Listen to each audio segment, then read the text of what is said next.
Sur les traces d'Igmar. Nouvelle collective, écrite par les écrivains en herbe de la Fabrique. Igmar. Lorsqu'il est en quête de réponses, Igmar interroge ses runes divinatoires. Il a beaucoup de questions sans réponse. Les yeux fermés, il prend une profonde inspiration avant de piocher une pierre dans son sac. Il la pose délicatement sur la table devant lui, puis ouvre les paupières pour découvrir son message. Tiwaz. À l'envers. Une lance plantée dans le sol, une flèche qui retombe mollement.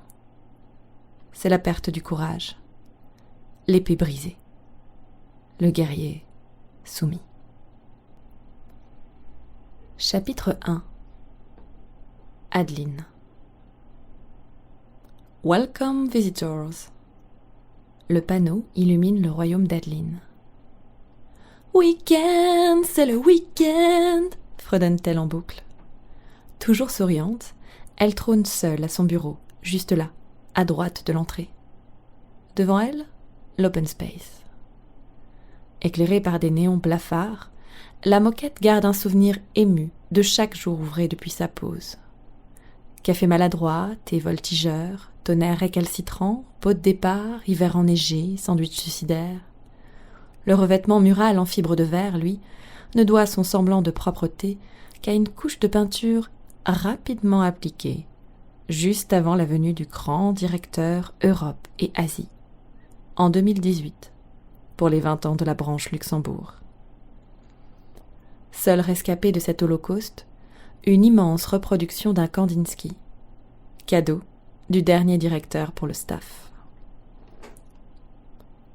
Les yeux dans le vague, Adeline aperçoit, entre les nombreuses plantes ornementales à l'autre bout de la pièce, un petit rayon de soleil. Son petit rayon de soleil quotidien. Ingmar, le Chief Accounting Officer. Sa chevelure de feu, son col roulé orange, son pantalon jaune illuminent l'environnement monochrome du bureau et les journées d'Adeline. 5 ans en novembre qu'ils sont collègues, et elle ne sait presque rien de lui. Igmar se lève et regarde dans sa direction. L'a-t-il vu l'observer ? Adeline rougit. Elle fixe à nouveau son écran en se parant de sa mimique la plus concentrée, tout en tapant bruyamment sur son clavier. Au fil des années, Adeline a développé une sorte de 6e sens. Elle est capable de détecter les déplacements d'Igmar comme si elle percevait la progression d'un halo de chaleur. Elle sent qu'il s'approche silencieusement. Et comme à son habitude, amusée par la gêne d'Igmar, Adeline fait danser de plus belle ses mains sur son clavier. Tentant d'attirer son attention, Igmar murmure un « toc-toc » et frappe sur une pile de dossiers comme à une porte, provoquant la chute de 3 d'entre eux.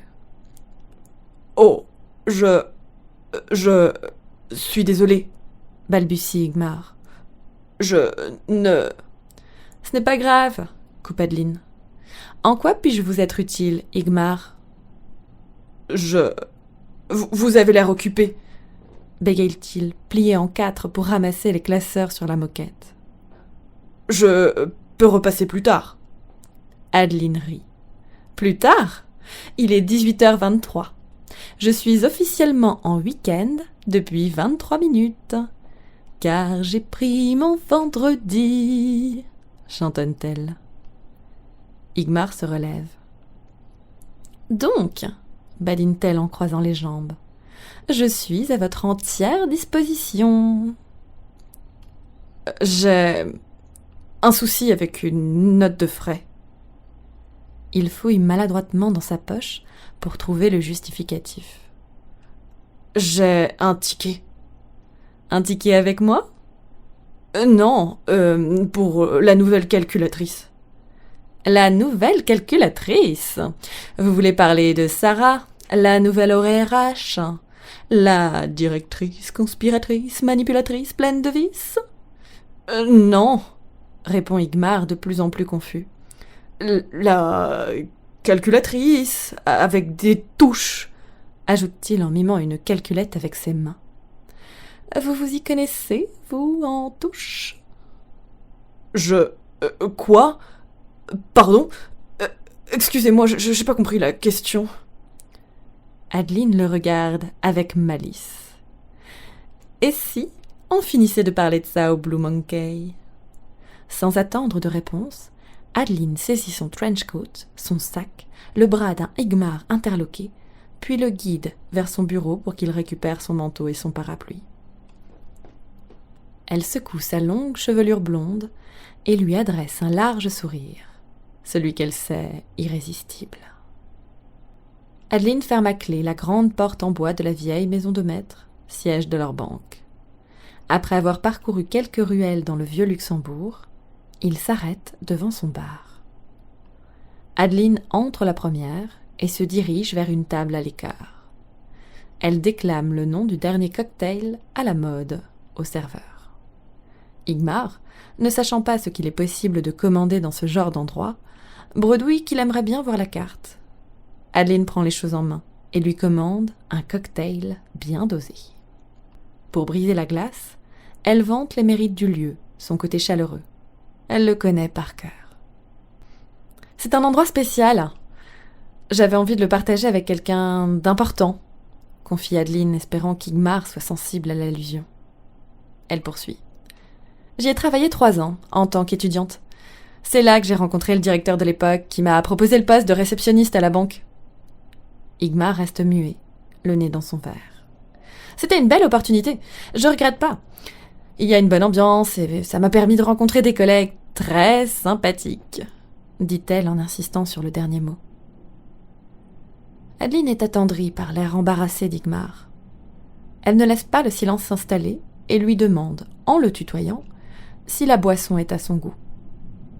À sa grande surprise, Higmar sourit et lui dit « Ça ressemble au salmiakki kosu. »« Au quoi ?»« Salmiakki kosu.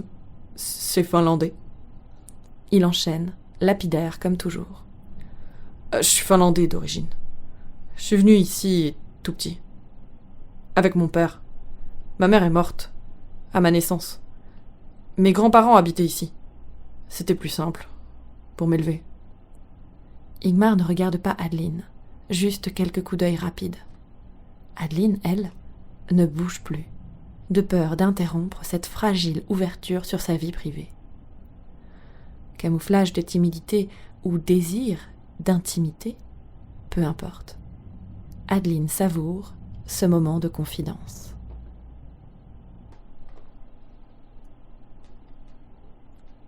Chapitre 2. Olga. Normalement, son père rentre toujours à la même heure, entre 18h15 et 18h30. Pourtant aujourd'hui, exceptionnellement, c'est Papy Moustache qui les garde, elle et Tiphaine. Olga a essayé de le questionner au cours du dîner, pour savoir pourquoi son père n'est toujours pas là. Higmar a un rendez-vous. Un rendez-vous avec qui? Je sais pas, Olga. On pourra attendre papa avant d'aller au lit?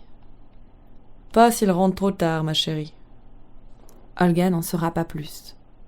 Il est presque 20h. Qu'est-ce qui peut bien le retenir? Ne cesse-t-elle de se demander en rongeant ses ongles. Un problème à son travail? Un accident? Oh! Tout à coup, elle a peur. Elle s'imagine que des bandits s'en sont pris à lui. Allez, il est temps d'aller au lit, mes amours. On peut pas attendre encore un peu? Non, demain vous avez école. C'est le moment de dormir. Après leur rituel du soir, pyjama, brossage de dents, dernier pipi, les 2 filles se retrouvent seules dans leur chambre, sans avoir revu leur père depuis ce matin. « Il est où papa, Olga ?»« Je sais pas. Il doit encore être en train de travailler. Allez, il faut que tu dormes. Essaye de fermer les yeux. » Olga se murmure la dernière phrase pour elle-même, comme pour se convaincre. Elle se tourne dans un sens, puis dans un autre.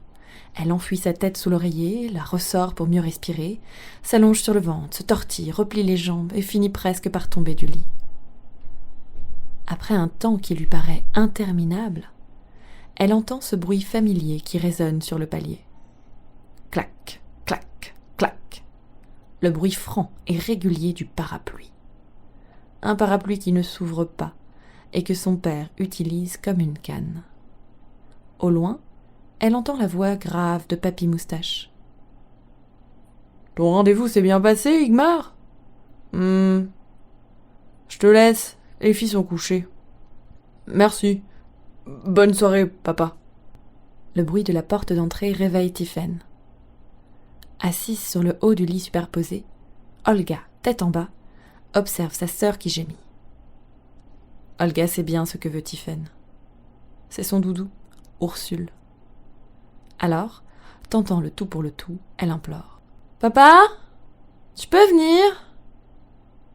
Papa, Tiphaine a perdu Ursule. Papa !» Elle insiste longtemps. Mais Olga n'entend que quelques marmonnements en retour. Elle descend de son lit et va rejoindre Tiphaine. Tendrement, elle lui murmure quelques mots, lui caresse le front. Sa petite sœur s'apaise un peu. Olga n'a pas dit son dernier mot. Bravant l'interdit implicite, elle sort de sa chambre en pyjama et se dirige d'un pas décidé dans le salon. Elle ne trouve pas son père. Déçue, elle retourne dans sa chambre. Là, elle ouvre instinctivement le tiroir de la commode et en sort Ursule. S'adressant à Tiphaine, à qui elle tend la peluche, elle souffle tristement. « Tiens, Tiphaine, tu peux dormir maintenant. » Olga est énervée. Comme d'habitude, elle doit encore et toujours s'occuper de sa petite sœur. D'un pas franc et décidé, elle retourne dans le salon. « Papa, tu pourrais venir voir Tiphaine ?» Mais où est-il encore ? Il fait froid dans la pièce. La baie vitrée est ouverte. De la lumière sort de la cabane du jardin. Bien sûr, le sauna. Elle le déteste. Son père adore s'y détendre le soir. Elle a essayé de le rejoindre un jour, mais il lui a répondu. « Tu es trop jeune, Olga. Ce n'est pas pour les enfants. C'est mon moment à moi. Mon moment d'homme finlandais. » La Finlande. Toujours la Finlande. « On vit au Luxembourg, pas en Finlande !» avait envie de lui crier Olga. Pourtant, c'est le thème qu'elle a choisi pour son exposé. Elle aurait voulu lui en parler ce soir. Elle aurait aimé qu'ils explorent tous les deux les livres de son père. Elle devra encore se débrouiller toute seule. Elle déteste la Finlande. Perdue dans ses rêveries d'enfant, elle reste immobile dans le salon, tremblante. Elle sait que son père sortira du sauna en caleçon dans le jardin, même si la température avoisine le 0 degré. Elle sait que son père n'a jamais froid. Il répète toujours « Un vrai Finlandais résiste à la neige quand il est nu. Tant qu'il a le sauna et le sissou. » Olga n'a jamais vraiment compris ce qu'est le sissou. Pour elle, il s'agit d'un super pouvoir qu'ont les Finlandais et qui leur donne la force de résister à toute épreuve. La porte du sauna s'ouvre. Olga court dans sa chambre et se glisse rapidement dans son lit. Elle laisse la porte entr'ouverte pour qu'il vienne déposer une bise sur le front, comme il le fait parfois. Mais elle entend la musique classique de Jean Sibelius, un soi-disant grand compositeur finlandais. Elle imagine son père installé dans le canapé, enveloppé dans son peignoir bleu délavé, une tisane dans une main, un livre dans l'autre. Il est tellement prévisible, papa. Tellement prévisible qu'elle sait déjà qu'il ne viendra pas les embrasser ce soir. Une larme coule sur sa joue et elle finit par s'endormir. Chapitre 3. Ada. Bonjour, chers auditeurs. Nous sommes le vendredi 13 novembre. Il est 7h45 et voici les titres du jour. Fidèle à son rituel quotidien, Ada se faufile par la baie vitrée, puis s'aventure sur le balcon. Elle patiente, tapie dans l'ombre de ses rosiers, au dernier étage de sa résidence. Aucun signe de sa cible pour l'instant. Tout en ajustant ses jumelles, elle se félicite d'avoir choisi ce studio comme poste d'observation idéal. Rien ne peut échapper à son regard perçant.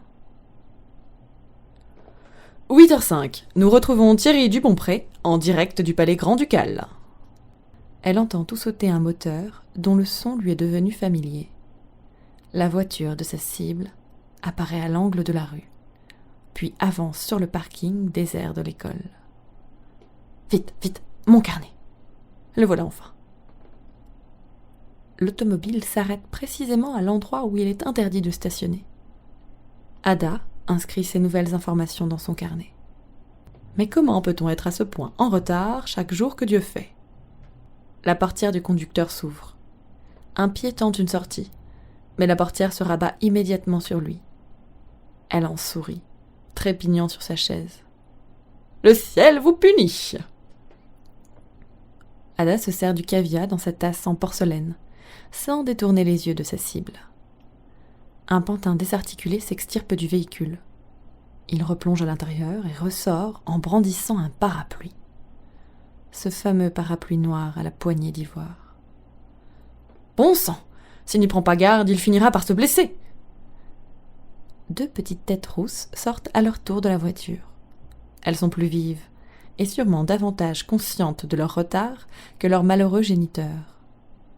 Ce dernier se dirige droit vers la grille, d'une démarche qui rappelle celle d'un soldat prussien. Son parapluie cogne le sol. Il a les bras bien droits, en balancier synchronisé. Il progresse à grandes enjambées, à ceci près qu'il ne semble pas rattraper ses filles. Elles sont déjà loin, saluant leur père du dos de la main. « Oh, il ne les a même pas embrassées !» Ada est décidée. Elle interceptera les deux petites filles dès ce soir, à la sortie de l'école. D'ici là, elle a du temps pour peaufiner son plan. Chers auditeurs, il est 16h.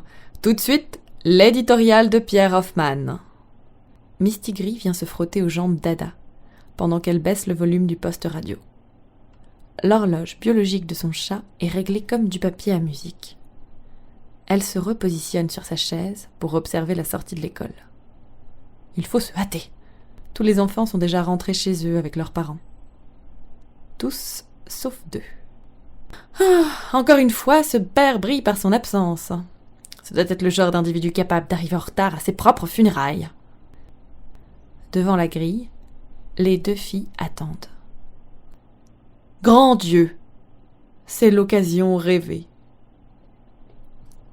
Ada enfile prestement son manteau. Mistigris lui bloque l'accès à la porte d'entrée. « Tu tombes à point nommé !» lui lance Ada en le saisissant. Elle avance d'un pas décidé dans la rue froide. Les deux petites sont toujours devant la grille, transies. « Bonjour, mesdemoiselles !» La plus grande des filles chuchote à sa sœur de ne pas répondre à une inconnue. Elle essaye de retenir sa main. Trop tard. La petite a déjà commencé à caresser Mistigris avec un large sourire. Ada leur demande leur prénom. « Moi, je m'appelle Tiphaine, j'ai 6 ans et demi. Elle, c'est Olga, c'est ma grande sœur et elle a 10 ans. Et mon doudou, il s'appelle Ursule et il dort à ma maison. »« Heureuse de te rencontrer, ma petite. Je m'appelle Ada. »« Ada ? C'est bizarre comme nom. Moi, j'ai une copine qui a aussi un nom bizarre et qui s'appelle Natalia. Elle vient de chez les Russes. Et toi, tu viens d'où ? T'as pas fermé ton manteau ? T'as pas froid ? Je viens d'un pays loin d'ici. Je suis habituée au froid. Papa, il est en retard. Est-ce que tu peux appeler mon papa ? Son numéro, c'est 621422421. C'est facile de s'en souvenir, alors je l'oublie jamais. Mais j'ai pas de téléphone pour l'appeler. À la maison de mon papa, on a un téléphone avec un fil, nous. Mais si j'étais à la maison de ma maman, j'aurais pas besoin d'appeler mon papa. C'est elle qui l'appelle. Olga donne un coup de coude à sa sœur. Bien sûr, ma chérie. Je peux l'appeler de mon appartement. Vous voulez venir toutes les deux chez moi pour vous réchauffer en l'attendant ? Olga se place devant sa sœur, méfiante, le regard sévère. Soudain, une voiture remonte la rue à vive allure, et s'arrête à leur niveau. Olga attrape la main de sa sœur et ouvre la portière arrière. Prenant Ada de court, Mistigris saute dans le véhicule. En saisissant son chat, Ada, d'un geste discret, effleure le parapluie qui gît sur le sol de l'habitacle. Elle esquisse un sourire au contact du pommeau, représentant un visage finement sculpté. Les filles sont à présent installées et Mistigris est sorti du véhicule. D'un geste poli, le conducteur la salue. Ada lance un dernier regard vers la voiture, déjà loin. « Je te tiens, enfin !»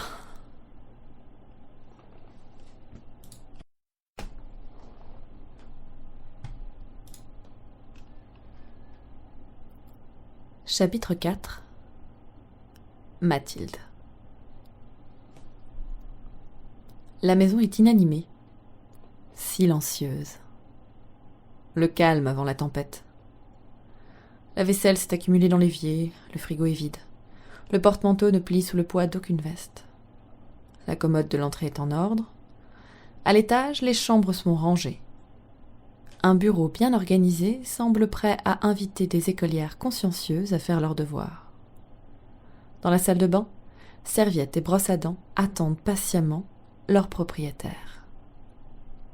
Ce vendredi 13, comme tous les vendredis soirs, Mathilde rentre chez elle, lasse et épuisée de sa semaine. Elle n'a aucune idée de ce qui sera au menu ce soir. Elle réchauffera un plat surgelé, comme tous les vendredis soirs. Elle accroche son manteau et dépose son sac sur la commode de l'entrée.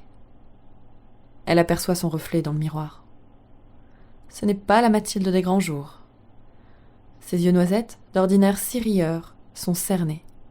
Ses cheveux blonds sont ternes, ses fossettes creusées. Et ses lèvres, d'un rouge vivifiant grâce au maquillage, semblent ne plus pouvoir esquisser le moindre sourire. Allez, encore un petit effort, s'encourage-t-elle. Elle se déleste de ses escarpins et monte à l'étage.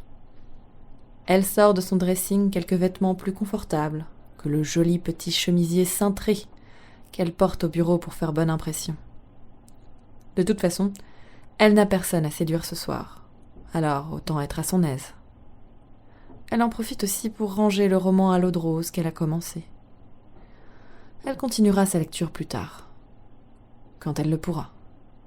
Peut-être lors de son escapade le week-end prochain, quand Igmar gardera les filles. Mathilde inspecte rapidement l'étage. Tout est prêt pour accueillir les filles. Sauf peut-être elle. Mathilde n'en peut plus de cette routine. Pourtant, elle sent que cela risque de durer encore un long moment. Toujours devoir tout porter sur ses épaules. Attendre patiemment. Et toujours ses souvenirs. Mauvais. Le crispement des pneus du break d'Igmar ramène Mathilde dans l'instant présent.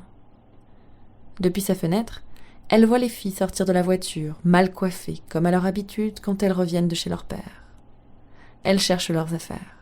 Comme d'habitude, elles ont chacune 5 sacs éparpillés dans le coffre de la voiture. Mathilde soupire. Elle aurait pu avoir une vie tout autre. Une vie de famille bien remplie, avec ses 3 petites filles près d'elle au quotidien. Un père aimant et fort pour la soutenir, la faire se sentir belle et invincible en toutes circonstances. Tout cela dans la maison du bonheur, entourée d'un joli petit jardin bien entretenu, agrémenté d'une balançoire pour amuser les enfants. Mathilde travaillerait à mi-temps pour avoir le temps de voir grandir ses filles. Ils partiraient en vacances ensemble tous les étés en Italie, au bord de la mer Adriatique. Sous le soleil, exactement. La vie serait facile et légère. Igmar sonne à la porte. À cause de lui, elle travaille à plein temps pour pouvoir payer toutes les factures de la maison. Elle n'a que 2 enfants la moitié des week-ends et des vacances scolaires. Elle n'a pas vraiment les moyens de partir en vacances ou alors seule chez sa mère dans le Luberon. Mathilde voudrait pouvoir aller de l'avant et faire d'Igmar une histoire ancienne. Elle ferme les yeux, prend une profonde inspiration, puis ouvre la porte. Les filles se jettent dans les jambes de leur mère. « Salut mes petits cœurs, je vous laisse mettre vos affaires dans votre chambre, j'arrive. » Mathilde salue poliment Igmar et entame la conversation. Comment s'est passée la semaine avec les filles?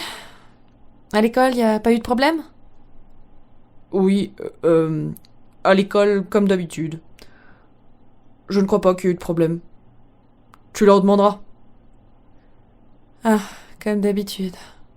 Et les certificats médicaux alors, tu les as? Écoute, Mathilde, c'est encore compliqué, pour moi, d'aller chez le médecin.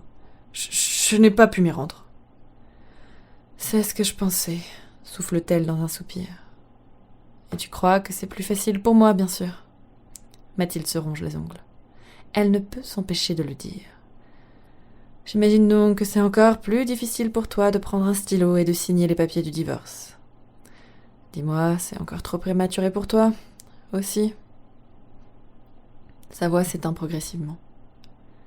Igmar se dirige vers la voiture, sans un dernier mot pour ses filles.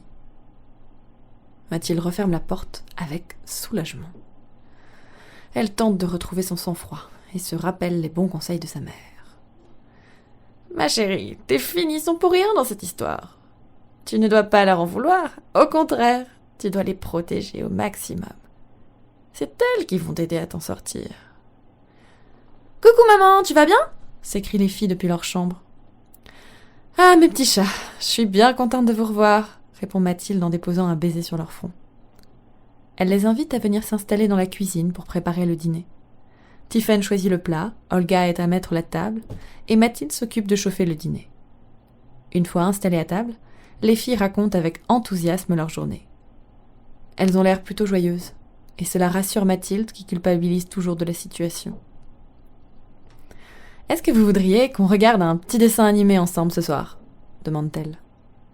Les filles n'ont pas le temps de répondre que la sonnette de la maison retentit. Mathilde n'attend personne. Elle ouvre la porte et tombe nez à nez avec Igmar. Je suis désolée, j'ai mordu mon parapluie, bredouille Igmar. Mathilde le regarde interloquée. Il prend une profonde inspiration. Je veux dire, j'ai perdu mon parapluie. Peut-être que les filles l'ont pris avec elles. Est-ce que je peux entrer pour vérifier? Mathilde refuse qu'il entre et le laisse sur le pas de la porte pendant qu'elle part explorer les affaires des filles. Elle balaie la chambre du regard pour se donner bonne conscience, mais elle se doute bien qu'elle ne trouvera rien qui ressemble de près ou de loin au fameux parapluie d'Igmar. Qu'est-ce que les filles pourraient bien faire d'un objet pareil? Elles savent très bien, comme n'importe qui ayant un tant soit peu fréquenté Igmar, qu'il ne faut pas toucher au précieux parapluie. Sa relique porte-bonheur, qui lui a été léguée par sa mère. L'objet sacré, celui qu'il ne faut absolument pas toucher. Comme elle s'y attendait, elle ne trouve pas trace du parapluie et s'empresse de congédier Igmar. En découvrant le verdict, son visage se décompose. Il a l'air abattu. Mathilde se doutait bien que la nouvelle serait difficile à entendre pour lui, mais en ce qui la concerne, elle est soulagée. Car Igmar, coutumier du fait, aurait tout aussi bien pu perdre ses clés. Et là, il aurait dû passer la nuit chez elle. Quel cauchemar!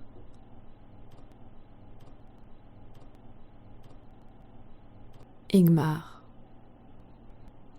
Comme d'habitude, lorsqu'il n'y a personne, ses mains vont dénicher une petite bourse en cuir dissimulée sous le canapé. À l'intérieur, des pierres gravées. C'est son rituel quand il se sent perdu. Igmar se sent souvent perdu.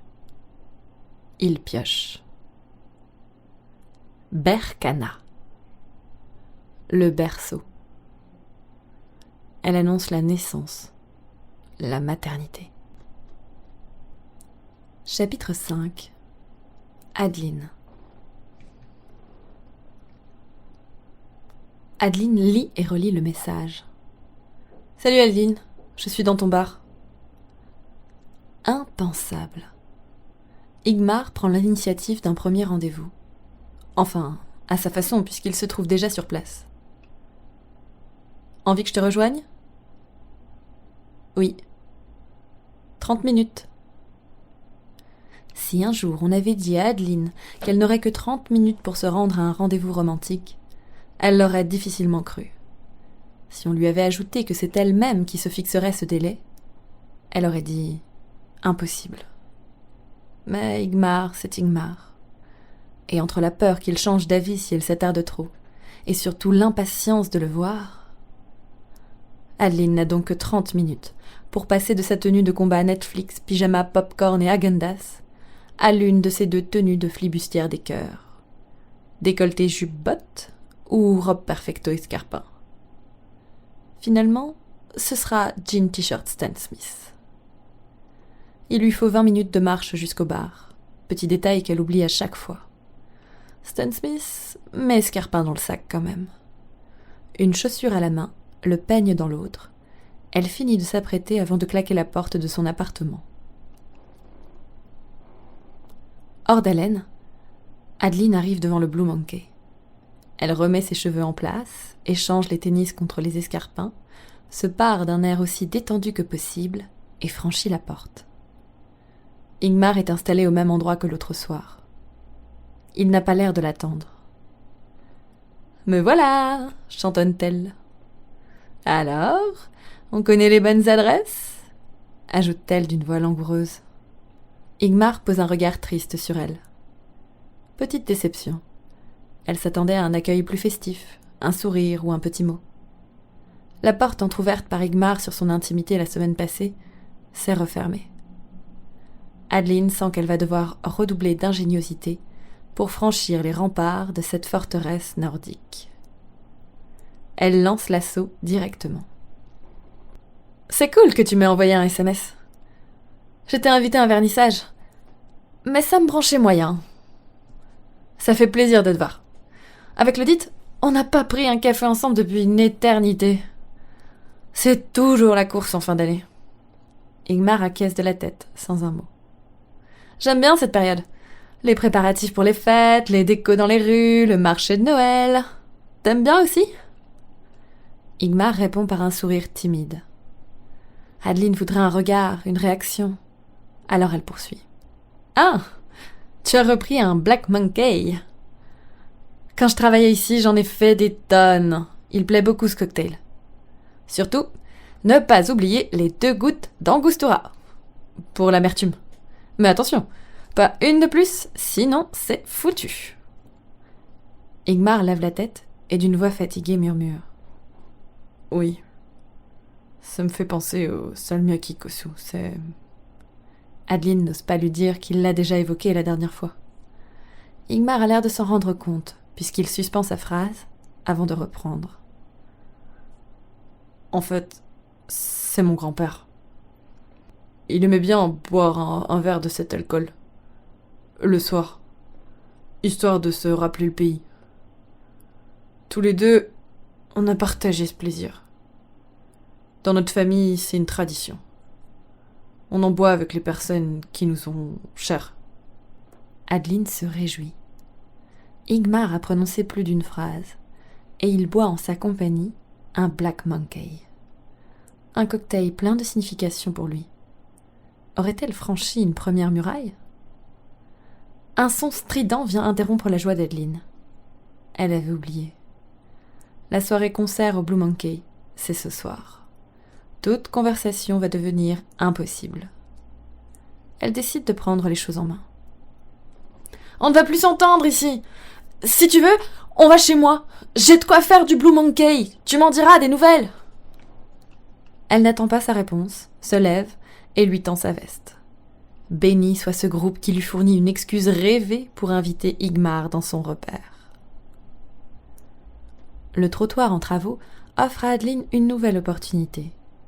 Exagérant la difficulté de marcher avec ses escarpins, elle prend le bras d'Ingmar. Sur son petit nuage, elle espère qu'une fois chez elle, l'iceberg fondra. « Suis-moi, c'est au premier !» déclare-t-elle en s'envolant dans l'escalier. Ingmar lui emboîte le pas. Elle est aux anges. « Et voilà !» Adeline, enthousiaste, laisse Ingmar entrer dans l'appartement. Elle lui fait signe de s'asseoir et virevolte de la cuisine au salon pour préparer 2 nectars.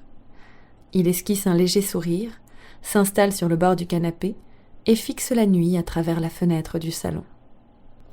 Adeline savoure ce petit moment de paradis et s'approche avec les 2 verres. Lui ne détourne pas le regard. Loin d'être découragée, elle se glisse à côté de lui pleine d'espoir, le cœur battant. Sans la regarder, d'une voix mal assurée, il lui dit « Adeline, je dois t'avouer, si je t'ai invité tout à l'heure... » Adeline frémit, suspendue à ses lèvres. Elle ouvre la bouche et de grands yeux pour l'inviter à continuer sa phrase. Igmar se reprend et assène. Non, c'est trop compliqué. Il secoue la tête. C'est juste que... Il y a une femme. Douche écossaise. Pendant un instant, Adeline a pensé à une blague. Non, Igmar est sérieux. Une femme. Ces mots résonnent dans sa tête. Elle ne peut pas y croire. Elle n'a pas pu se tromper. Démunie, Adeline ne sait plus quoi faire et reste sans voix, les 2 verres à la main. Igmar se lève brusquement. Il se dirige vers la porte, se retourne, la main sur la poignée. Pardon, Adeline. Je n'aurais pas dû t'envoyer ce SMS. Il sort. Chapitre 6. Olga. Ce soir, Olga veut savoir. Qui est cette femme qui parle avec son père devant la grille de l'école ? Elle prend une profonde inspiration. Ferme et déterminée, elle s'approche du rocking chair de son père. « Papa, je peux te poser une question ? Ça ne peut pas attendre la fin de mon chapitre, s'exaspère-t-il. Ouais. » Dans la pénombre ambiante du salon, Olga s'approche un peu plus près de son père pour l'amadouer avec sa mine boudeuse. À contre-cœur, il se résigne à refermer son livre. Quoi ? C'est qui cette dame qu'on voit tous les matins ? Pourquoi elle vient de parler ? Pourquoi tu l'évites ? Doucement. Doucement. Doucement. Tu me fais mal au crâne. Toutes ces questions, ça me fait mal au crâne, répond-il en se grattant la tête. Alors ? Olga le regarde, les bras croisés. Personne d'important, balbutie-t-il, le regard dans le vague. Ça fait 8 matins qu'elle essaye de nous parler et rien d'important. Ça ne te regarde pas. Ce sont des histoires de grandes personnes. Igmar se lève subitement. Il arpente le salon de long en large. Mais, tente d'insister Olga. Plus tard. Finis tes devoirs. Ils sont déjà faits. Alors, c'est qui cette dame, papa ? Ça suffit, éructe-t-il. Olga bouillonne. Elle veut savoir. Cette fois-ci, elle ne lâchera pas. Tu m'énerves. Tu ne dis jamais rien. Toujours dans ton travail. Toujours dans tes livres finlandais. Toujours ailleurs. Jamais avec nous. Calme-toi. C'est juste une dame dont je m'occupe. Pour une association, ajoute-t-il encore. Olga lève les sourcils. Comme une adulte dubitative. Comme sa mère. Toi, tu t'occupes d'une dame dans une association. Toi qui n'as jamais le temps pour Tiffen et moi. Olga, moqueuse, fait un demi-sourire. Elle connaît bien le regard fuyant de son père. Et tu fais quoi ? Je lui parle. C'est une femme très seule. Pourquoi tu me dis pas la vérité ? Je te signale que j'ai 10 ans et que je suis pas bête. Au moins quand on est chez maman, elle ne nous ment jamais, elle, rugit Olga avec la voix tremblante et les yeux remplis de colère et de tristesse. Son père semble soudain gêné. Il baisse la tête. Olga maintient un regard fixe sur lui. Un regard réprobateur qu'il ne peut pas esquiver. Touché, coulé. Il se lance. C'est difficile. Cette dame est venue m'aborder un matin. Elle avait une chose importante à me dire. Sans te connaître ? Oui. Enfin non. Elle me connaissait quand même. Comment elle peut te connaître et pas toi ? J'y viens, ne sois pas impatiente. Elle m'a connue. Quand j'étais tout petit. C'est une dame qui vient de Finlande ? Oui. J'en étais sûre. C'était ta nounou ? Non. C'était une amie ? Bah alors ? Non, c'est pas ça. Si tu me réponds pas, je vais demander à papy. Sûrement pas. Si tu me le dis pas, je lui demande quand même. Ingmar soupire, puis prend une longue inspiration. Viens, approche-toi. C'est vrai ? Écoute, c'est un secret. Cette dame, c'est... Tu vois... Eh bien, c'est... ta grand-mère. Olga reste bouche bée, les yeux écarquillés, le corps figé. Une grand-mère ? Olga a une deuxième grand-mère ? On lui a toujours dit qu'elle était morte en donnant naissance à son père. Olga ne sait pas quoi penser, ni quoi dire. Elle aperçoit des larmes dans les yeux bleus qui lui font face. « T'es triste, papa ?» Son père la serre fort contre lui. Toutes ces années de mensonges. C'est ça, Olga, qui me rend triste. Les mensonges font toujours mal. Olga sent une boule se former au creux du ventre. Les mensonges font toujours mal, se répète-t-elle intérieurement. Chapitre 7. Ada. Ada est venue en avance à son rendez-vous. Elle s'est installée derrière la verrière principale donnant sur la place d'Armes. D'ici, elle a une vue imprenable pour anticiper l'arrivée de son convive. Le lieu est idéal, élégant, apaisant, avec des tables suffisamment espacées pour dialoguer en toute intimité. Il est 17h. Ada se raidit, prête à le voir franchir la porte d'une minute à l'autre. Le serveur est déjà venu lui apporter sa commande. Une tasse d'Earl Grey, comme à son habitude, et 2 parts de gâteau pour elle et son invité. Elle ajuste son tailleur en toilette Chanel, tout en rêvassant. Elle s'imagine déjà faire les magasins rue Philippe II avec ses petites filles. 17h15. Les minutes s'écoulent. Ada interpelle le serveur et commande une nouvelle tasse de thé.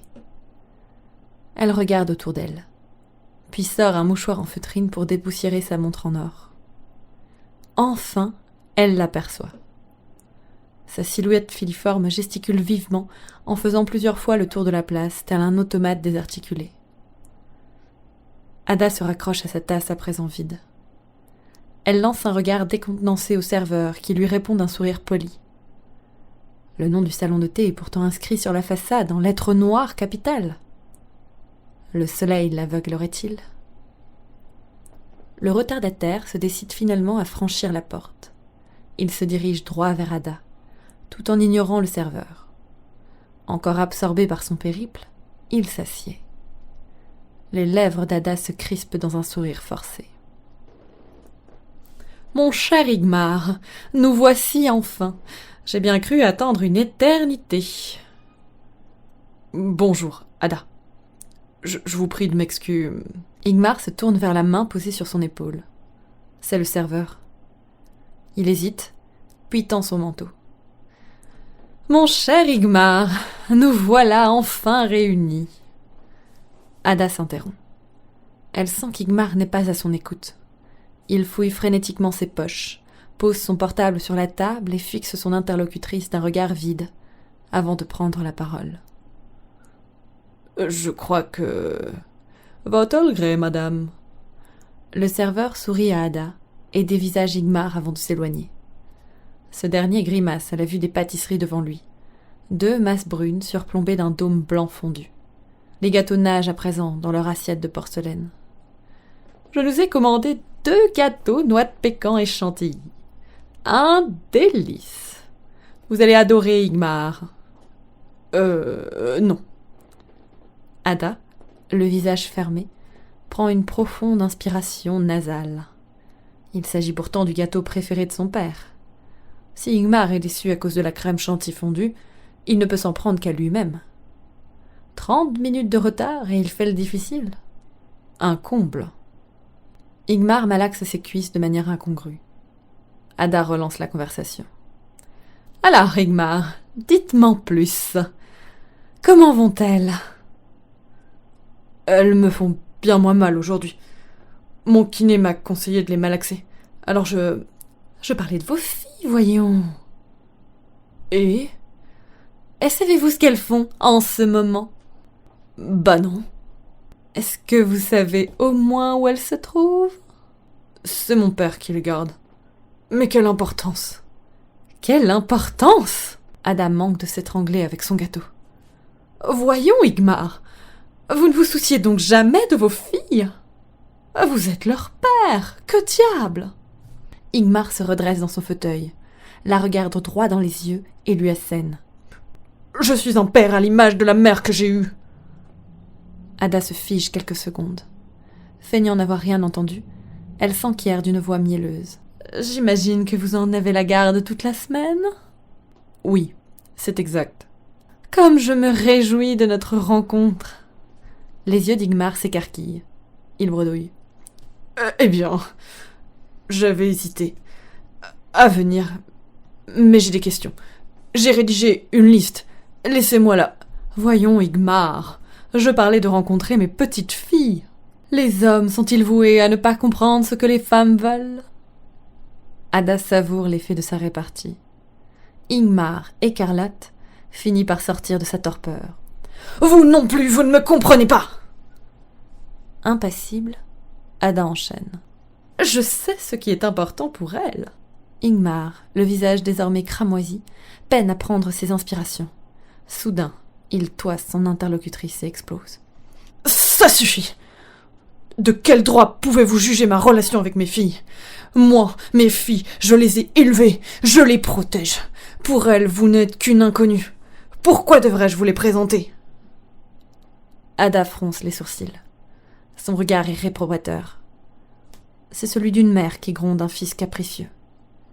Igmar baisse la tête, joint ses mains sur la table et les frotte nerveusement. Elle lui lance alors d'une voix douce. Allons, allons, nous n'allons pas nous emporter pour si peu. Le sujet essentiel qui nous intéresse ici et maintenant, ce sont ces petites chéries. J'ai toujours agi pour le mieux et bénéficié de la meilleure éducation. Igmar regarde ailleurs. Il se frotte frénétiquement les mains. Le dégoût se lit soudain sur son visage. Il se lève. Les mots s'échappent de sa bouche. Ma vie ne vous intéresse pas. Je ne vous intéresse pas. Alors, nous n'avons vraiment plus rien à nous dire. Il tourne les talons, s'avance d'un pas rapide vers la sortie. Après quelques instants, il réapparaît. Ada a les yeux rougis et ses lèvres tremblent. Igmar s'arrête net, à 2 pas de la table. D'une voix grave et forte, il porte l'estocade. Et j'oubliais. Bonne journée, maman. Elle laisse échapper un sanglot, lui saisit le bras et parvient à le retenir in extremis. Igmar, mon fils, laisse-moi une chance de t'expliquer. Ada n'a plus le choix. Elle doit expliquer les raisons de son abandon. Igmar se rassoit. Chapitre 8. Mathilde. Un téléphone sonne, sur une table, dans le bar, dans le vide. Personne n'y prête attention. L'atmosphère est chaleureuse, conviviale. Autour du buffet, les touristes se détendent. De jolies lanternes décorent la salle de réception. Un groupe joue de la musique. Le barman sert des tapas au comptoir. La soirée est belle et étoilée. Mathilde compte en profiter pleinement. Un sourire béat aux lèvres, elle inspire profondément, tout en fermant les yeux. Ses épaules se relâchent et elle expire lentement. Quand elle rouvre les yeux, elle a l'agréable surprise de retrouver J à ses côtés. Il est si beau dans cette chemise noire cintrée. Et ses yeux bleus, ils font craquer Mathilde. Il n'y a pas à dire. Elle s'est trouvée un jeune homme charmant et très gentil. Il lui fait du bien. Elle l'a rencontré à une soirée chez une amie. Avec lui, tout se fait simplement. Il ne lui met pas la pression. Il est doux, attentionné, et ses yeux semblent briller à chaque fois qu'il la regarde. Mathilde aime sa douceur. J lui recommande de goûter les croquettes au fromage. Curieuse et gourmande, Mathilde accepte de bon cœur. Elle savoure chaque bouchée de ce nouveau bonheur. J'ai passé une très bonne journée avec toi. J'ai hâte d'être à demain pour pouvoir te faire découvrir le parapente. Moi aussi, répond Mathilde, distraite par la sonnerie de son téléphone. Elle s'en saisit pour le mettre en vibreur. Tu verras, c'est fantastique. Cette sensation de planer dans les airs. Et puis le paysage de la dune du Pilat est magnifique. Ah oui, souffle Mathilde, soulagée que la sonnerie du téléphone se soit arrêtée. Elle décide de s'ancrer dans l'instant présent, en plongeant ses yeux dans ceux de J. Il la complimente sur sa robe et lui dit qu'elle est très belle ce soir. Troublée, elle rougit. Il lui caresse doucement la main. Son cœur chavire. Puis sa main se met à trembler. Encore son téléphone. Encore de mauvaises vibrations. Elle essaye de rester calme et se remémore les conseils de sa psychologue. Arrêtez de vouloir tout le temps prendre soin des autres. Ce syndrome de l'infirmière. Les autres peuvent se débrouiller tout seuls, vous savez. Alors suivez mon conseil et déconnectez-vous. Allez vous mettre au vert et coupez votre téléphone. Prenez soin de vous. De vous. Profitez pleinement des petits bonheurs de la vie. Et surtout, lâchez prise. Faites-vous du bien. Plus facile à dire qu'à faire, pense Mathilde. Sa psychologue ne doit pas avoir de famille. J ne l'a pas quitté des yeux et lui sourit toujours. Aussitôt, Mathilde culpabilise de s'être perdue dans ses pensées. Elle lui confie que lui aussi est très élégant et que ses mains sont douces. La remarque semble troubler aussi. Au bout d'un instant, J s'approche un peu plus près, passe sa main derrière sa nuque et s'avance lentement pour l'embrasser. Mathilde sursaute. Son téléphone vibre encore. C'en est trop. Elle n'arrive plus à rester calme et à faire abstraction. Je suis confuse, mais mon téléphone n'arrête pas de sonner. Ça doit être important. Il est peut-être arrivé quelque chose aux filles. Je dois répondre, je suis vraiment désolée. Allô ? Ingmar ? Y a un problème ? Ah, Mathilde, j'ai cru que tu ne répondrais jamais. Est-ce que les filles vont bien ? Demande Mathilde, inquiète. Oui, bien sûr, les filles vont bien. Non, c'est moi qui vais pas bien du tout. Ah, souffle Mathilde, mi-soulagée, mi-agacée. Soulagée que ses filles ne soient pas en danger, mais agacée qu'Ingmar l'appelle encore à la rescousse. J'ai pas trop le temps, là, tu sais. Figure-toi que j'ai une mère. Quoi ? S'étonne Mathilde. Ma mère m'a encore en vie, sanglote Ingmar. Quoi ? Répète Mathilde qui peine à croire ce qu'elle entend. Elle est venue au Luxembourg. Elle m'a abordé à l'école. Attends, mais t'es sûre qu'elle te dit bien la vérité ? Qu'est-ce que tu sais de cette femme ? Tu en as discuté avec ton père ? Se préoccupe Mathilde. La voix d'Ingmar explose de colère. Mon père ! Ce menteur ! Ce traître ! Calme-toi, Ingmar. Calme-toi, tempère Mathilde. J'avais confiance en lui. Il m'a menti pendant toutes ces années. J'en reviens pas. Annonce-t-il d'une voix aiguë. Mais il doit avoir ses raisons. Tu sais comme moi que la vie est parfois cruelle et compliquée. Parfois, en tant qu'adulte, on est obligé de faire des choix difficiles. N'est-ce pas ? On s'est fâchés. Fort. Pleure Ingmar. Mathilde commence à s'agacer. Qu'est-ce qu'il t'a dit ? Qu'ils étaient jeunes. Qu'ils s'aimaient. Ma mère est tombée enceinte. Elle m'a eu. Et puis elle m'a abandonnée. Lâchement. Pour sa carrière. Dites donc, sacrée histoire d'amour. Non, ils se sont quittés à ma naissance. plus jamais revu. Je voulais dire, une belle histoire d'amour entre ton père et toi. Non! Il m'a toujours menti! Il a tué ma mère! Sans doute parce que c'était trop douloureux pour lui. Mais il t'a sauvé la vie, Igmar. Tu as pensé? Sans lui, tu serais peut-être pas là. Sans lui, ta mère aurait sûrement avorté. Sans lui, je serais pas dans cet état ce soir. Prends le temps de te reposer, va te balader, laisse décanter tout ça et tu y verras plus clair. Tu parles comme une psy. Je suis perdu. Je n'y arrive plus. Je sais pas quoi faire. Courage, Igmar. C'est difficile, mais ça va finir par passer. Je suis dans un sale état, Mathilde.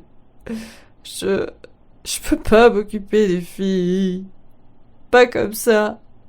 Oh, Igmar, tu sais bien que je peux pas m'en occuper non plus cette semaine. Je suis pas à la maison. Je suis au bassin d'Arcachon. Mathilde, s'il te plaît, aide-moi. Non, je suis désolée. Je peux pas toujours être là pour toi quand ça va pas, Igmar. Je sais que c'est difficile, mais cette fois-ci, il faut que tu te débrouilles seul. Ne m'abandonne pas, toi non plus. Non, Igmar, n'essaie pas de me faire culpabiliser. La situation est difficile pour moi aussi. Je te laisse pas tomber, mais j'essaye d'avancer. J'ai besoin de respirer. Je suis désolée. Tu vas t'en sortir. Prends soin de toi. Et prends soin des filles. Mathilde a coupé court à l'appel. Mais elle n'est pas tranquille. Elle ne s'attendait pas à ça. Elle souffle fort et relâche ses épaules pour essayer d'évacuer ses inquiétudes et les tensions de son corps. À nouveau, elle entend la mélodie de jazz jouée par le groupe de musique. Elle retourne vers J. Où en était-il déjà ?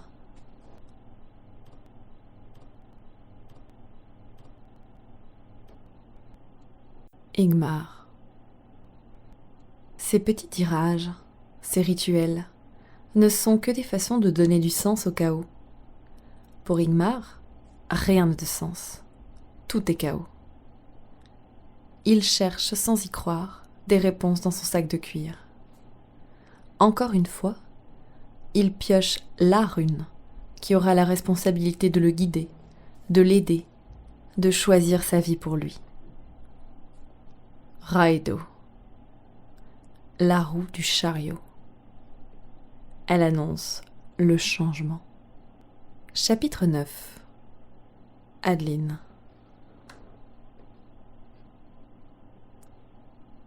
Salut Adeline. Avant-hier à la pause, tu m'as dit que tu aimais les enfants. Ça te dit de rencontrer mes filles cet après-midi ? Quel drôle d'oiseau cet Igmar. Oiseau de paradis qui d'une fleur éponyme se fait pardonner. Oiseau de jour qui s'enfuit après un baiser à la machine à café. Et aujourd'hui, papa poule qui m'invite dans son nid. Telles sont les pensées d'Adeline en se préparant. Aujourd'hui, elle n'hésite pas. Pour rencontrer des fillettes, look pratique. Écharpe, pull, Timberland. Elle se met en route. Elle se maquillera dans la voiture. Igmar, Olga, Tiffen et Christiansen, en grosses lettres rouges sur la boîte aux lettres. Yes! J'ai trouvé du premier coup! S'applaudit Adeline en garant sa voiture devant la maison. Elle n'est plus qu'à quelques marches du nid de son bel oiseau. Par la baie vitrée du salon, elle voit deux petites têtes rousses qui s'enfuient en voyant qu'Adeline les a remarquées. La porte d'entrée s'ouvre sur Igmar, entouré des deux fillettes. Les filles, voici Adeline. C'est elle qui va vous garder cet après-midi, annonce Igmar. Puis, se tournant vers Adeline, un peu contrariée. Vraiment gentil de ta part. Si tu peux les aider pour les devoirs. Et il s'éclipse, la laissant coite devant Olga et Tiffen. Maintenant beaucoup contrariée, elle qui pensait s'occuper du papa, Adeline ne sait pas si elle doit rire ou pleurer. Elle hésite entre se sentir vexée par ce toupet ou flattée par cette marque de confiance. Quant au devoir, non. Hors de question de gâcher cette première rencontre. Adeline feuillette son catalogue mental de bonnes idées. Elle s'arrête à cuisiner. Quoi de mieux que de cuisiner ensemble pour s'apprivoiser ? Qui veut des crêpes ?» propose Adeline en s'avançant vers une porte qu'elle suppose être la cuisine. « C'est par là !» lui répondent les filles en chorus, leur visage s'illuminant enfin suite à la proposition culinaire. Adeline trouve vite ses marques dans la cuisine immaculée et, aidée des filles, elle lance la confection de sa recette secrète. La complicité avec les enfants n'était pas gagnée, mais après 2 œufs par terre, Tiphaine se console dans les bras d'Adeline. Et 1 demi-litre de lait renversé plus tard, Olga lui parle de son amoureux. La recette d'Adeline fonctionne à merveille. Le temps que la pâte repose, allez vous laver les mains. Et toi, Tiphaine, on va te trouver un nouveau t-shirt. Le tien est trempé, orchestre Adeline. Je viens avec toi, affirme Olga alors que Tiphaine s'éloigne vers la salle de bain. À la recherche d'un rechange, Adeline ouvre une armoire au hasard. Une avalanche de jouets lui tombe sur les pieds. Elle commence à les ranger et... Oh ! Surprise !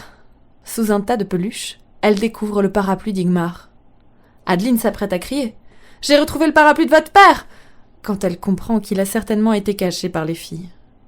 La mine contrite d'Olga à la vue du parapluie confirme sa supposition. « Non, faut pas le toucher », chuchote la fillette. « Pourquoi ?»« Parce que... » Olga se retourne vers la porte pour s'assurer que Tiphaine n'entend pas. Puis elle avoue dans un murmure. « Parce que je l'ai cassé en jouant. » Olga plonge la main dans un coffret, d'où elle extrait un petit morceau du pommeau qu'elle confie à Adeline. Émue par cette confidence, Adeline la rassure. « Je comprends, tu avais peur de la réaction de ton papa. Je peux t'aider à le réparer si tu veux. Ce sera notre secret à toutes les deux. Ni ton papa, ni Tiphaine ne le sauront. » Olga, soulagée, saute au cou d'Adeline. « D'accord. Surveille ta sœur 2 minutes. Je reviens tout de suite. » Adeline fonce jusqu'à sa voiture, enferme le parapluie et le bout de sculpture dans le coffre avant de revenir auprès des enfants. Quand Ingmar rentre 1 heure plus tard, il les trouve en pleine crêpe party. « Coucou papa, tu veux une crêpe ? C'est nous qui les avons faites !» se réjouissent les filles. « T'es retourné voir notre grand-mère ?» poursuit Olga.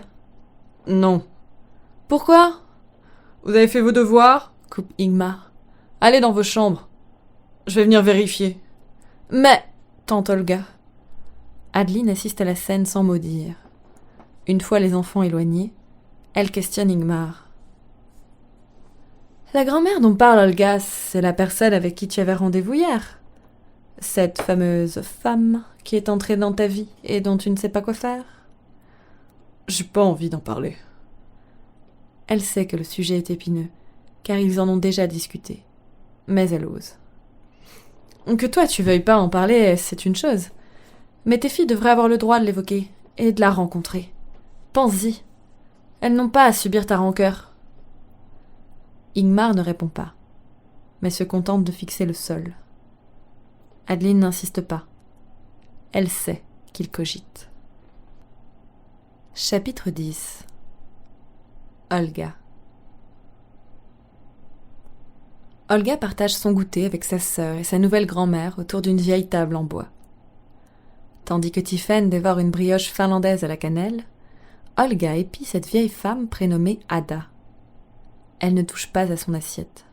« Alors, ma chérie, tu ne manges rien ?» demande Ada. « J'ai pas très faim. » Son estomac grogne. Olga regarde Ada d'un air gêné. Heureusement, la radio est allumée et atténue le bruit de son ventre. Tiphaine, elle, semble apprécier ce moment. C'est un vrai moulin à paroles. « Et tu viens d'où ? C'est comment la Finlande ? Et ton chat, il est finlandais ? » Chut. Une question à la fois, ma jolie rousse. Ce n'est pas bien poli de parler trop vite. Plutôt que de répondre à toutes tes questions, rien de tel que de te montrer les choses en images. Je vais te chercher mon livre sur la Finlande. C'est un artiste peintre qui me l'a dédicacé. On va le feuilleter ensemble si tu veux.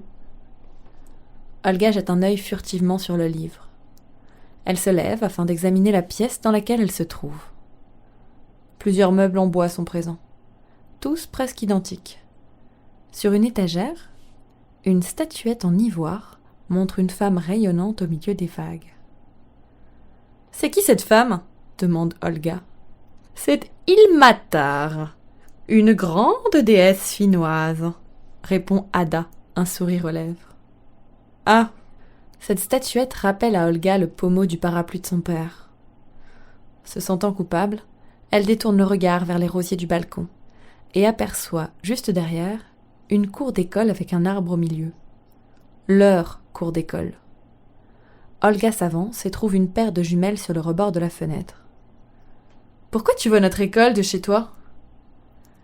Après un laps de temps, Ada répond tout en leur préparant un chocolat chaud maison.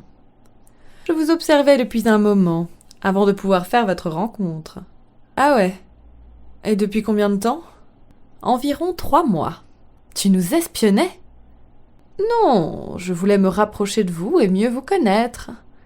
Je me rappelle la première fois où je vous ai aperçu. J'étais si fière d'avoir de si jolies petites filles. »« Pourquoi t'es pas venue nous rechercher avant ? Tu savais pas qu'on existait ? » ?»« Non, j'ignorais votre existence. Sinon je serais venue plus tôt. »« Mais pour papa, tu savais. Pourquoi t'es pas venue plus tôt ? » ?»« Oh, c'est compliqué. Tu comprendras quand tu seras plus grande. » Ada reprend la lecture du livre, comme pour clore la discussion. Le ventre d'Olga fait à nouveau du bruit. Elle ne veut pas se laisser amadouer par cette étrangère qui bouleverse son père. Elle se doit de résister. Olga a promis à son père de lui faire un rapport. C'est la 2e fois qu'il lui fait confiance. Elle ne doit pas tout gâcher. Agacée, elle observe Tiffen émerveillée devant les images du livre finlandais. « Qu'est-ce qu'ils ont tous avec cette Finlande ?» marmonne Olga.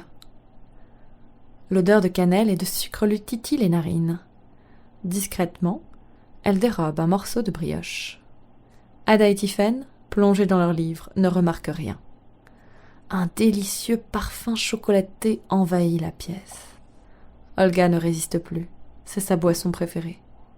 Le chat se faufile derrière de lourds rideaux et se frotte aux jambes des filles. « Mistigris vous a adopté, mes chéris !» Tiffen explose de rire. Il la chatouille. Olga n'est pas dupe. Même si elle adore les animaux, elle ne se laissera pas attendrir. Comme une provocation, Mistigris se frotte à ses jambes, puis plisse les yeux et enfin vient s'étendre sur ses genoux. Voilà qu'il se met à ronronner. Elle le caresse du bout des doigts. Il ronronne de plus belle. « Est-ce que vous avez déjà voyagé, mes jolies ?» Olga soupire. Elles ne sont jamais allées plus loin que le Luxembourg. Elle écoute d'une oreille distraite Ada leur parler de son pays. Les grands lacs à perte de vue, la neige, des aurores boréales. « C'est quoi des aurores boréales ?» s'exclame Tiffen. « Non, ma chérie, ce ne sont pas des horreurs, ce sont des aurores. De merveilleuses nuances de couleurs dans le ciel. »« Comme un arc-en-ciel ?»« Non, encore plus joli. Les couleurs bougent en même temps. » Waouh ! Si vous avez la possibilité de venir avec moi, je vous ferai découvrir mon magnifique pays. Il serait même possible, si vous le voulez, de vous faire rencontrer le Père Noël. Vous n'êtes pas sans ignorer qu'il habite en Finlande. « Oui, je veux aller voir le vrai Père Noël en vrai !» s'écrie Tiffen. « T'habites près du Père Noël ?»« En réalité, j'ai 2 maisons. Un appartement à Kuopio et une maison à Viitasaari. »« C'est près du Père Noël ?»« Il faut tout de même 5 heures pour s'y rendre depuis Viitasaari. En revanche, on trouve là-bas des animaux extraordinaires. » Tout à coup, Olga dresse l'oreille. Ada énumère plusieurs animaux. Le phoque annelé du Saimaa, l'ours, le glouton, le loup ou encore le renne. À ces mots, Olga se retourne complètement. Le renne est son animal fétiche. Elle s'approche pour regarder la photographie. Cet élégant animal semble la fixer et l'inviter à la rejoindre dans des paysages enneigés. « La Finlande n'est pas si nulle que ça », se dit Olga. Chapitre 11. Ada. Une fois seule, Ada parcourt une dernière fois le livre d'images de la Finlande. C'est avec nostalgie qu'elle repense à ses lacs, ses rivières, ces magnifiques forêts de pins enneigés qu'elle a laissées derrière elle. Le chalet familial lui manque. Il est bien vide à présent. En voulant ranger soigneusement l'album, elle bouscule maladroitement sa boîte à souvenirs. Les journaux intimes dont elle ne se sépare jamais s'éparpillent au sol. Mistigris les piétine et s'empresse de se cacher sous l'armoire pour éviter de se faire disputer. Ada ramasse le premier volume qui s'est ouvert et commence à le parcourir. 13 juillet 1974. Kuopio. Hier soir, au bal des Edwardson, j'ai rencontré Søren. Je l'ai rencontré dans le jardin. Il dansait pieds nus dans l'herbe. Il avait l'air tellement heureux que j'ai voulu le rejoindre. Mon regard a croisé ses yeux émeraudes. Ça a été le coup de foudre. J'ai retiré mes souliers pour le rejoindre et nous avons dansé tout le reste de la nuit. Entre les pages, Ada retrouve une laca séchée. Søren lui avait offert cette fleur juste après leur premier baiser, lui promettant de venir la voir tous les jours jusqu'à son départ. Seule promesse tenue. Elle sourit à ce doux souvenir et feuillette les pages suivantes. 29 décembre 1974. Kuopio. Le docteur a vérifié les résultats 2 fois. Je n'y crois toujours pas. Je suis enceinte. Comment vais-je l'annoncer à Søren ? 16 janvier 1975. Kuopio. Søren insiste pour que je le rejoigne au Luxembourg. Je n'irai pas. Mistigris se risque à sortir de sa cachette pour se faufiler délicatement entre les jambes d'Ada. Le temps d'une caresse, elle tourne les pages inondées de photos oubliées, de fleurs séchées, de cartes postales, de promesses non tenues. Ada essuie une larme naissante à l'angle de ses yeux rougis. Mistigris, comme pour la réconforter, bondit sur ses genoux en ronronnant. Apaisée, elle décide de poursuivre ce voyage dans le passé. 2 février 1975. Luxembourgville. Je ne veux pas de cet enfant. Je suis trop jeune et j'ai tellement de projets pour l'avenir. Ma carrière, ma vie, ma liberté passent avant. La gorge serrée, Ada revit les choix impossibles auxquels elle a dû faire face. L'abandon de l'enfant, une jeunesse écourtée, le risque de passer à côté de sa vie, le regard de sa famille et la colère de Søren. À la page du 3 mars 1975, elle ne lit qu'une seule phrase. Il n'y a que les montagnes qui ne se rencontrent pas. Cette journée, Ada a passé sa vie à vouloir la rayer de son esprit. Elle n'avait pas voulu garder l'enfant. Elle n'avait pas voulu le prendre dans ses bras. Ils avaient convenu avec Søren qu'il l'élèverait seul. 15 mars 1985. Lima. J'ai découvert le secret de la tombe de Raskar Kapak. De son côté, maman a reçu une lettre de Søren. Cela fait plus de 10 ans que je m'étais promis de le retrouver au Luxembourg. Mais pour moi, il est mort et enterré. C'est lui qui voulait cet enfant. Qu'il le garde. Je préfère ma liberté et parcourir le globe. Ada repose précieusement son journal intime et regarde par la fenêtre songeuse. Elle se demande ce qu'aurait pu être sa vie si elle avait choisi de rester. À l'époque, elle était jeune, insouciante et pleine de rêves. Aujourd'hui, elle est seule, sans famille. Chapitre 12. Mathilde. Le porte-clés passe d'une main à l'autre, frénétiquement. Il se fait maltraiter. Il est comprimé, tordu dans tous les sens, malaxé puis étiré. Avant de repasser dans l'autre main pour subir un traitement similaire ou pire encore. Les mains sont humides, moites. Elle cherche désespérément à s'occuper. Les jambes aussi ne sont pas en reste. Assise, elle ne cesse de remuer. Leurs talons semblent battre la mesure, mais ce n'est pas le rythme d'une ballade. et cela semble aller crescendo. Vont-elles tout envoyer valser ?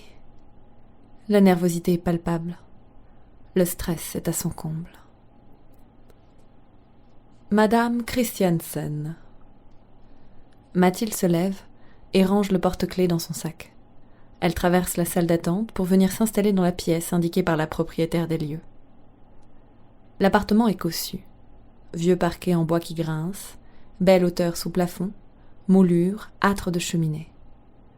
La décoration est soignée.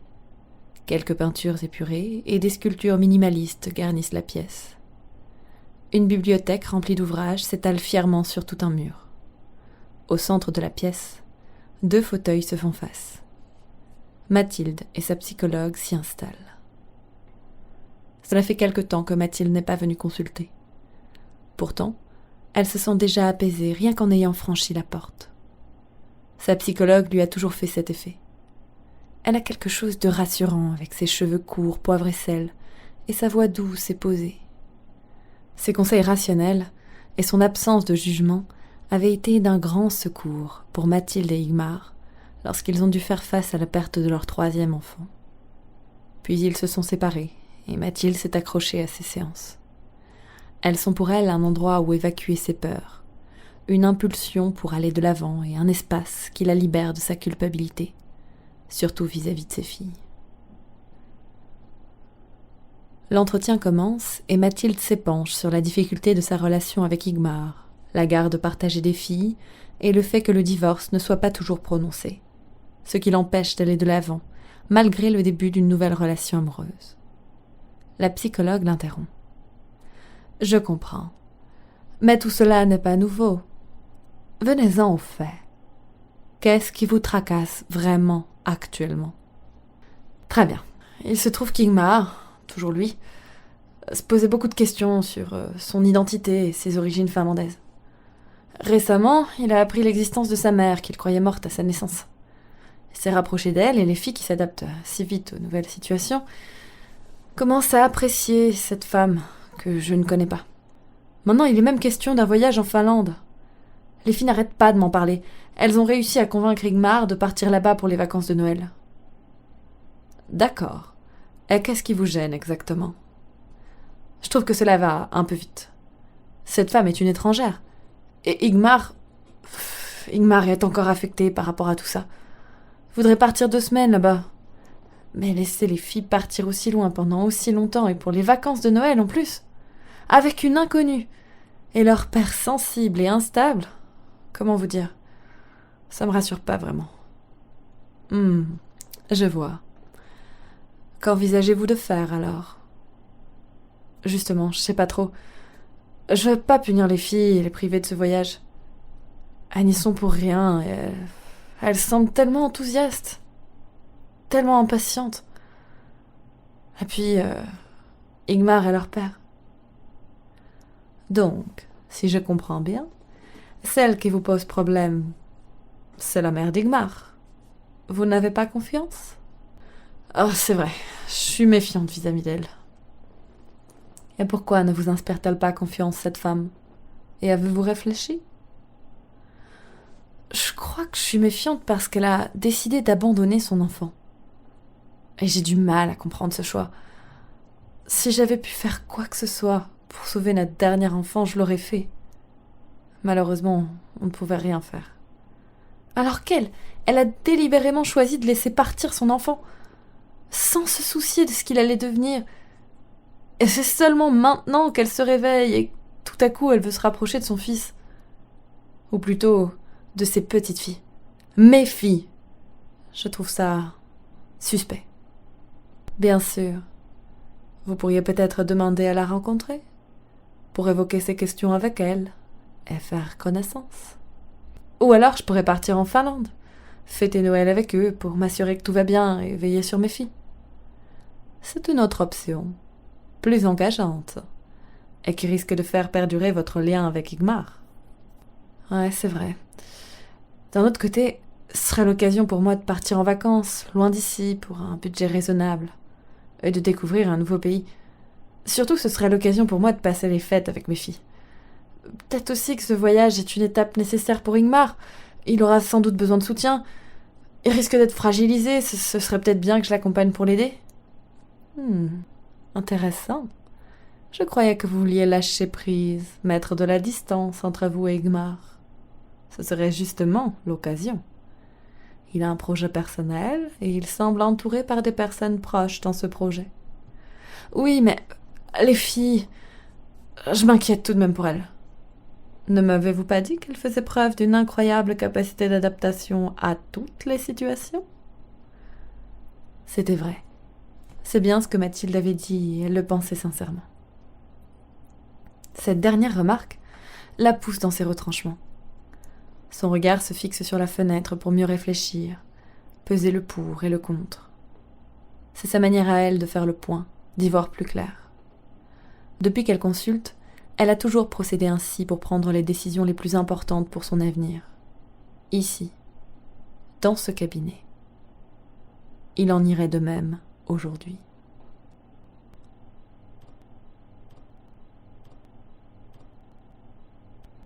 Igmar. Après quelques bruits hésitants de clés, la porte d'Igmar s'ouvre. Sereine entre seule. Sur la table du salon, il trouve un mot griffonné. « Merci pour les plantes, papa. À bientôt. » Sous la table, il découvre un petit sac de cuir dont le contenu est éparpillé au sol. Des petites pierres gravées. Sereine connaît un peu les runes scandinaves, bien qu'elle n'ait rien de finlandais. Elles appartiennent plutôt aux Vikings de Norvège, de Suède ou du Danemark. Enfant, Igmar se passionnait justement pour les histoires de Vikings. Sereine n'a jamais pris la peine de corriger cette identification culturelle. Non, il ne lui a jamais vraiment parlé de sa Finlande natale. Chapitre 13. Adeline. 25h20. 25h20 sans nouvelles. 25h20 sans nouvelles d'Igmar. Peut-être qu'il n'a pas de réseau. Un comble au pays de Nokia. Que fait-il ? Vite, un petit tour sur l'Eurotar Finlande. Quel temps a-t-il ? Un petit clic sur la météo de www.helsinkitimes.fi. À quoi pense-t-il ? À moi, espère Adeline. Un petit coup d'œil sur les SMS ? Non, toujours rien. Un seul et unique message depuis son arrivée à l'aéroport de Kuopio. Bien arrivé, bise. Adeline aurait aimé un peu plus de littérature, mais c'est le style Igmar, simple, efficace. Elle espérait plus de nouvelles, surtout après les semaines qui viennent de s'écouler. Igmar semblait ne plus pouvoir se passer d'elle, pour le plus grand bonheur d'Adeline. Elle s'était réjouie de tout, et même de ses vacances en famille qui mettraient de la distance entre eux pour éprouver leurs sentiments. Igmar avait suivi ses conseils. Il en avait demandé d'autres, et il l'avait sollicité pour l'aider à organiser ce voyage en Finlande. Il n'avait eu qu'à donner l'adresse de sa mère à Adeline, et elle s'était occupée du reste, comme elle le fait régulièrement, à titre professionnel pour d'autres collègues. Ce matin, elle regrette qu'Igmar soit aussi loin. Adeline trompe sa solitude en surfant sur tous les sites parlant de la Finlande. Elle ne quitte l'écran que pour lancer un regard plein de tendresse sur le parapluie d'Igmar, enfin réparé. www.helsinkitimes.fi. Adeline commente à voix haute. Aujourd'hui, il a beau temps. C'est sympa. News sont en anglais. Oh, une exposition temporaire au Kiasma. Waouh! Jolies les décorations de Noël. Adeline adore la période de Noël. Surtout le marché de Noël à Luxembourg. Mais cette année, le vin chaud semble fade. Les Gromperechkichler, sans saveur. Et les Wurst, insipides. Igmar lui manque. Son regard se pose une fois de plus sur le parapluie. Ses pensées volent vers Igmar, avec un pincement au cœur. Ces dernières semaines, elle a découvert combien il a été tourmenté par son passé douloureux. Elle espère que leur relation pourra l'aider à passer un cap. Oui, elle est persuadée d'être la bonne personne. Adeline se souvient du week-end avant son départ. Ingmar semblait tellement plus détendu qu'à l'accoutumée, tellement moins tossico, comme disent les Finlandais. L'effet Adeline, se félicite-t-elle avant d'être submergée par un vague à l'âme. Seule dans son salon, Ingmar lui manque. Encore une journée sans nouvelles, se languit Adeline. www.helsinkitimes.fi. Comme à son habitude, Adeline commente. Ah, aujourd'hui il fait moins beau. Temps gris et couvert. Oh, une baleine échouée sur une plage dans le nord. Pas de chance. Une coupure de courant paralyse Kuopio pendant 2 heures. Oh, une disparition mystérieuse dans le centre du pays. À Luxembourg aussi, le ciel est gris et couvert, triste comme les pensées d'Adeline. Elle n'a plus vu le soleil depuis le départ d'Ingmar. Aujourd'hui, malgré la distance, Ingmar et Adeline partagent au moins une chose, la météo. Encore une journée, soupire Adeline. www.helsinkitimes.fi. Adeline, toujours loquace sur le net. Tempête de neige dans le nord du pays. Waouh! Double tristesse. Une seconde baleine échouée. L'homme disparu à Vitasari n'a toujours pas été retrouvé. Vitasari? Vitasari? Vitasari? Oh non! Souffle-t-elle. Adeline suffoque. Elle vérifie l'adresse laissée par Ingmar. Inutile. Vitasari, c'est bien là où il se trouvait. Elle cherche d'autres détails sur le site d'information, mais aucun élément pour dissiper son affreux doute. Elle se décide à appeler Ingmar. Messagerie. Elle raccroche, appelle à nouveau. Salut Ingi, c'est Adeline. Appelle-moi dès que possible, je suis inquiète, je t'embrasse. Le silence d'Ingmar prend une nouvelle dimension. Elle imagine le pire. Rongée par l'inquiétude, elle cherche tous les moyens de contacter Ingmar. Adeline s'adosse à son canapé, les yeux embués. Elle les essuie du revers de la main, puis fait défiler les contacts de son portable. Bonjour, je voudrais un billet pour le prochain vol pour Kuopio. Via Helsinki, peu importe. Transmettez mon numéro au taxi. Elle donne son adresse, son numéro de téléphone et de carte bancaire, puis raccroche. Elle rassemble mécaniquement quelques affaires dans son sac de voyage, le dépose devant sa porte, enfile sa doudoune, puis reprend sa place sur le canapé. Dans sa main droite, son portable. Dans sa main gauche, serré contre sa poitrine, le parapluie d'Ingmar.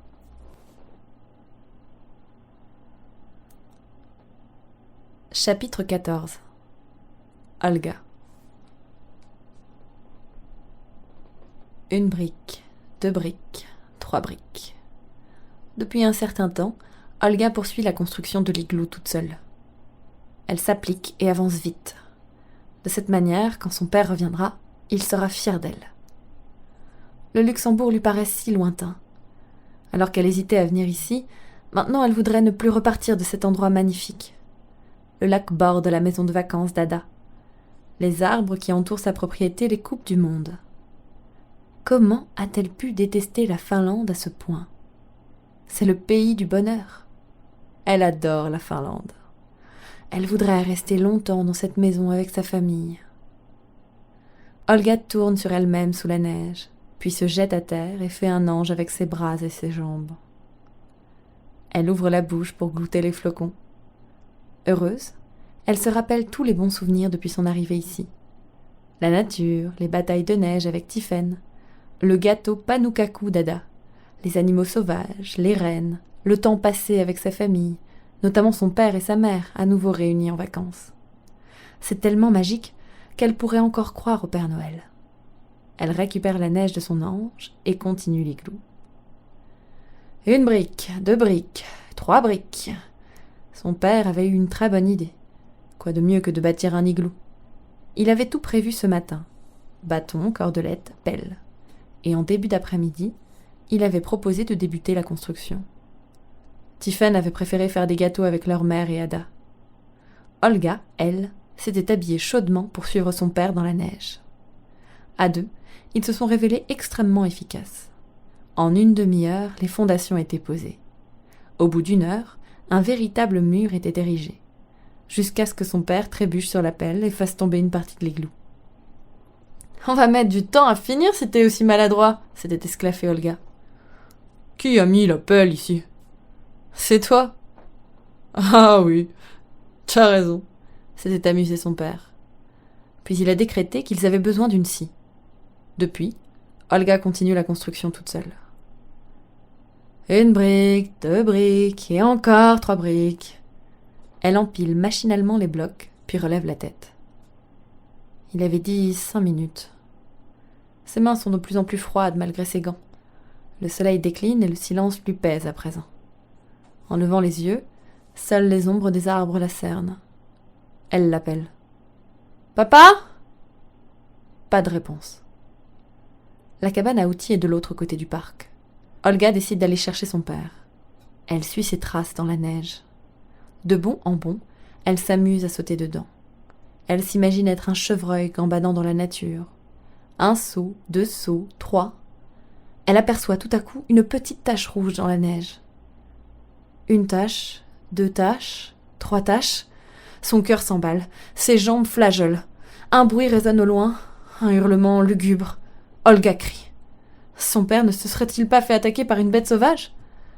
Arrivée près de la cabane, elle ouvre d'un geste vif la porte. Personne. Effrayée, elle l'appelle de toutes ses forces. Aucune réponse. Elle ne sait plus quoi faire. Cette fois, elle est vraiment seule. Olga a soudain chaud. Elle ne voit qu'une solution. Courir. « Maman !» Chapitre 15. Ada.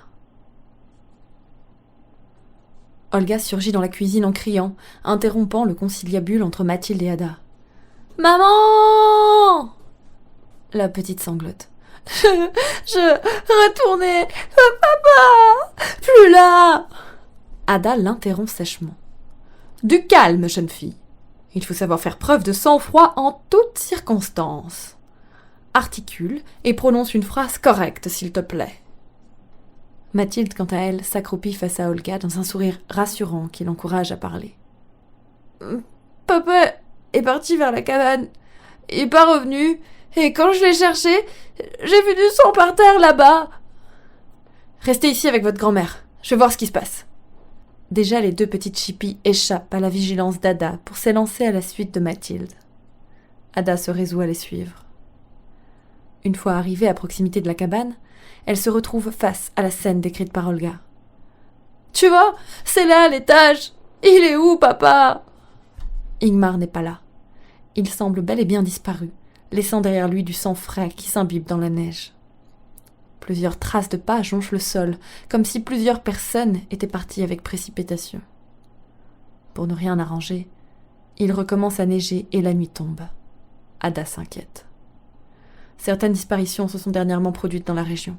Bien évidemment, les endroits isolés sont les lieux de prédilection de ces histoires sordides. Pourvu qu'il ne lui soit rien arrivé, pense-t-elle. Comme pétrifiée, Ada regarde Mathilde s'engager seule vers la maison d'un pas décidé. Elle disparaît à l'intérieur. De longues minutes s'écoulent dans un silence glaçant. Les filles lâchent les mains d'Ada et s'engouffrent à leur tour dans le blizzard en direction de la maison. Ada se résigne. Elle s'avance d'un pas mal assuré vers la maison. Lorsqu'elle atteint enfin la porte-fenêtre du salon, elle lit la crainte dans les yeux de Mathilde et de ses petites filles. Chacune court dans la maison en appelant le pauvre homme. Mathilde compose en vain le numéro de mobile d'Ingmar. Puis, elle et les filles sortent de la maison. Elle hurle à plein poumon, désespérée. Ada ne peut se résoudre à ce qu'elle entend. Ingmar a disparu. Elle se retrouve seule dans la maison, plongée dans un silence oppressant. Chapitre 16. Mathilde. Un couple est en train de s'enlacer. Mathilde se frotte les yeux pour être sûre de ce qu'elle voit. Elle ne rêve pas. C'est bien Ingmar qui est dans les bras d'une femme. Mais qui est donc cette femme ? Et surtout, comment a-t-il encore fait pour inquiéter tout le monde, alors que de toute évidence, il est hors de danger ? Les questions se bousculent dans la tête de Mathilde, et des sentiments contradictoires l'envahissent. À ses côtés, Ada, tout juste sortie de la maison, semble réclamer des réponses tout autant qu'elle. Ingmar s'approche de la grille de l'entrée, accompagné de cette mystérieuse femme. Les deux silhouettes se dirigent vers Mathilde et Ada. Olga accourt vers son père et l'embrasse, soulagée qu'il soit encore en vie. « Papa ! Oh, mais qu'est-ce qui t'est arrivé ?» s'empresse de demander Olga. « J'ai eu peur ! J'ai cru que tu t'étais blessé. » Adeline s'est coupée. Je l'ai emmenée chez le médecin. Le voisin. Sans prévenir personne, le sermonne Mathilde. Désolé. Je n'y ai pas pensé. Je crois que j'ai vendu mon téléphone. Bredouille Ingmar. Perdu mon téléphone. Ada intervient. L'essentiel est que tout le monde aille bien. Cela dit, pardonnez-moi, mademoiselle, mais qui êtes-vous, au juste ? Mathilde sourit intérieurement, ravie que quelqu'un d'autre ose poser cette question à sa place. Toutes mes excuses. C'est vrai que je n'ai pas encore eu l'occasion de me présenter. Je suis Adeline, une collègue d'Ingmar. Une collègue ? Qui s'aventure jusqu'à Vitasari ? Ada reste perplexe. Mathilde aussi. C'est ma petite amie, intervient Ingmar. Adeline rougit et tente de s'expliquer. Je me suis inquiétée parce que j'avais aucune nouvelle d'Ingmar. J'ai eu un mauvais pressentiment et j'ai pas réfléchi. Je suis venue ici. Je suis désolée. Je ne voulais pas m'imposer. Je ne veux surtout pas être une gêne. De toute façon, maintenant vous êtes là, répond Ada en esquissant une petite grimace. Mathilde fixe la main bandée d'Adeline et demande. Et alors, c'est vous qui vous êtes blessée ? Oui, c'est moi. Je me suis entaillé le doigt avec le parapluie d'Ingmar. En fait, je l'avais pris chez moi pour le réparer, et je me suis dit que ce serait un beau cadeau de Noël pour Ingmar de retrouver son parapluie en bon état. Quand je suis arrivée, j'ai tout de suite voulu lui montrer ce que j'avais découvert. « Regardez !» dit-elle en prenant le parapluie des mains d'Ingmar. Adeline dégaine une lame en tirant sur le pommeau sculpté. « Waouh !» s'exclame Tiphaine. « J'aurais dû le dire !» s'excuse Olga. Interloquée, tous les adultes se tournent vers elle. Pour quelle raison Olga connaîtrait-elle les secrets de cet étrange parapluie ? Sous le poids des regards, celle-ci se met à rougir. Puis les larmes lui montent aux yeux. « Papa, te fâche pas s'il te plaît. C'est moi qui ai cassé le parapluie. C'était pour jouer, j'ai pas fait exprès, je te jure !»